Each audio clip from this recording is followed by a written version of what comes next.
Because Jesus wasn't the only messianic figure who arose and claimed to be the Messiah.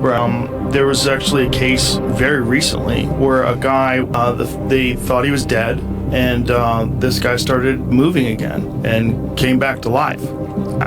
Yeah, I mean, we know a lot about Roman crucifixion, and we know that, and we know that they did their job well.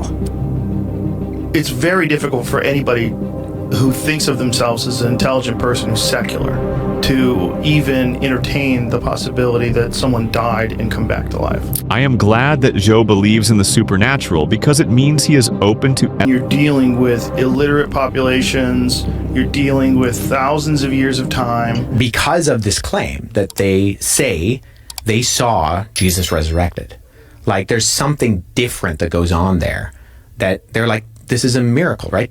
Dead people don't usually rise from the dead. So what is your personal belief when it comes to the resurrection? What do you think do you have a belief, or do you just try to interpret the text and try to see what is the message? Well, I think, so as a historian, I do think it is a historical question. You have a guy who objectively lived, he objectively died, and then individuals close to his inner circle claim that they see him not dead. Right. Again. This is a highly unusual activity. Highly unusual. Right. So, but it's hard when you're dealing with illiterate populations, you're dealing with thousands of years of time, you're dealing with an oral tradition, and then you have us sitting here talking about it in 2024, trying to figure it at the end of 2024, trying to figure this out. Literally the end. Yeah. Last couple of days. It's very difficult for anybody who thinks of themselves as an intelligent person who's secular to even entertain the possibility that someone died and come back to life. And I get that, but we've already talked about the fact that we don't think that the only thing that exists is matter and motion. We as in you and I, right? Like, we believe that there's something else going on in this world that's a little bit crazy. There's something else. And that to, I think, exclude that, I think excludes something that you're kind of putting blinders on for. And you do have, I mean, you're right in terms of all of these ancient conventions and the ways that things were spread around. But the Gospels are written in the lifetime of the eyewitnesses.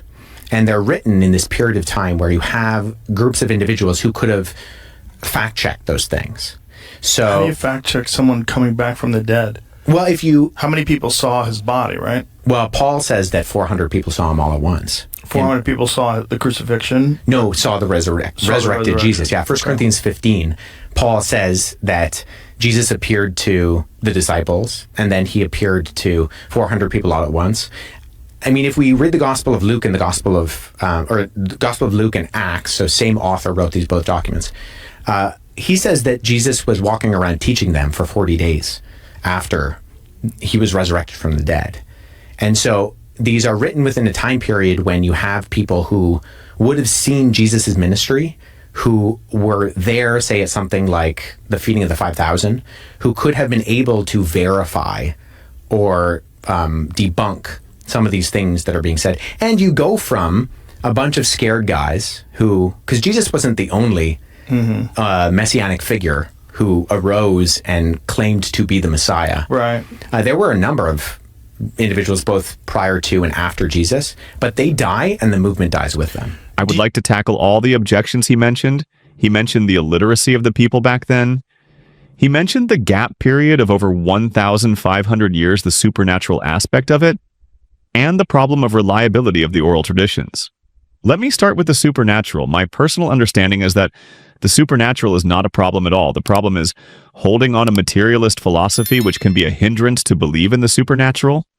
And Jesus' resurrection is a supernatural fact which has no physical explanation. So in order to believe in Jesus' resurrection, you need to be skeptical of materialism. The problem with materialism is that it can't explain and give meaning to core and essential questions of life. Materialism even appeals to immaterial object in order to make sense of this material world. I am not equating immaterialism, which is known also as idealism, with supernaturalism, which is more about realities beyond the natural or physical world. It includes God, angels, miracles. Many people in the Western society have fallen into not believing in a supernatural world. Even Christians in the Western world don't believe much in the supernatural, and if they do believe, they take it with a pinch of salt, and which I think it is bad and not helpful when we look at what is going on in the world today, and especially in the Western world. We are seeing things that I believe testifies that we are in a spiritual warfare. I am glad that Joe believes in the supernatural because it means he is open to supernatural explanation and therefore can process and accept Christ's death and resurrection. Believing solely in a materialist world raises several serious philosophical and existential problems, such as the problem of consciousness because materialism struggles to explain subjective experience and inner awareness. We have the problem of free will, the problem of truth and rationality that materialism can't account for. We have the problem of meaning and value, the problem of morality, and the problem of personal identity. Now, tackling the other objections, first the illiteracy of the people back then, and oral tradition. The fact that most people were illiterate in Jesus' time does not mean we shouldn't believe historical accounts from that era, or that everyone in that era was illiterate. Matter of the fact is that Jesus' followers included literate people. Some disciples or early converts were literate. Illiteracy does not equal inability to preserve history. Even though most people couldn't read or write, oral tradition was strong and reliable in ancient cultures. People trained to memorize large amounts of information with precision, like rabbis, disciples. Stories, events, and teachings were passed down in structured, communal, repeated formats. Oral history was a disciplined craft, not casual storytelling. Historical methods correct for illiteracy by evaluating sources based on multiple criteria. People of the first century were mostly illiterate, but they weren't stupid. Secondly, concerning the gap period, the truth is that there is not a gap of thousands of years between Jesus' life and the writing of the Gospels. In fact, the gap is much shorter and much better than most ancient historical sources. The Gospels, they were written within a few decades. The idea that the Bible was invented or altered over centuries is a popular myth, not supported by scholarship. We also have thousands of manuscript copies from the 2nd to 4th centuries that confirm very little doctrinal change over time. There was no time or opportunity for myth to evolve unnoticed because eyewitnesses were still alive to challenge false claims. Also, the disciples didn't benefit from inventing a crucified Messiah. It got them tortured, not power. Do you think it's possible that he didn't die? And do you think it's possible that they thought he was dead? Because that does happen. There was actually a case very recently where a guy was about to be harvested for organs.